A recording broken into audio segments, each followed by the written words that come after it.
Okay, sa ating hulaan yarn tungkol sa isang singer. Nakakaawa nga para sa ilan ng chikang ito. Well, hindi raw kasi nito matanggap na wala na sa rurok ng tagumpay ang kanyang kasikatan at hindi na tinatao ang kanyang shows at concerts. Ay, ganon? Oo, Mildred. As in, walang Kasi tao? ito Oo. sana lang kung halimbawa, yung isang concert niya, isang show niya, nag-flop, walang tao, okay lang yun, nangyayari naman talaga yun, di ba? Kahit sa mga sikat. Kahit Oo. sa mga sikat. Oo. Pero nagkasunod-sunod, Mildred, pati yung mga concert niya sa abroad, ganun din ang nangyari.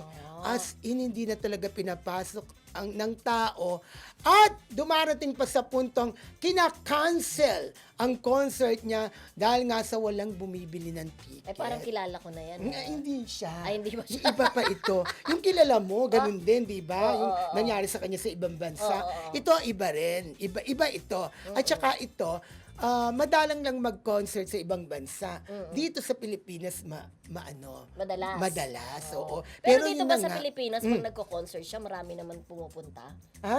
Yun na nga, wala na nga Walang rin, pati sa tao. Pilipinas. Pati sa ibang bansa. Kaya okay? Kasi nga, may oo. mga artist naman na okay naman sila dito sa ating sariling bansa. Pero pagdating sa abroad, ay hindi. True. 'Di ba ang mga usually ang mga kumikita sa abroad yung mga medyo luma ng singer na Oo. kilala ng mga kababayan natin sa ibang bansa.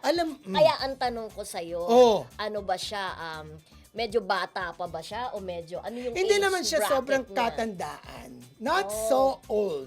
Bakit sa palagay mo ay wala nang nanonood ng kanyang concert? Kasi minsan kasi maarte rin siya.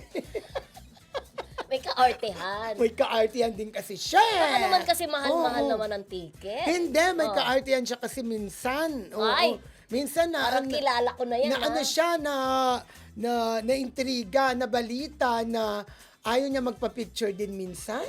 Oo. 'Di ba? Kilala mo na. Lalaki ba siya? Ay, ano ba sa... Ano, walang nakalagay Ha? Singer lang nakalagay. Ano? Ha? Sabihin na Lalaki natin. ba siya o babae? Lalaki siya. Ay, lalaki. Oo. Yung parang mali ako kasi yung kilala ko, nagpapapicture naman siya. Okay, bulong mo sa akin yan mamaya. Mamaya ibubulong ko sa iyo.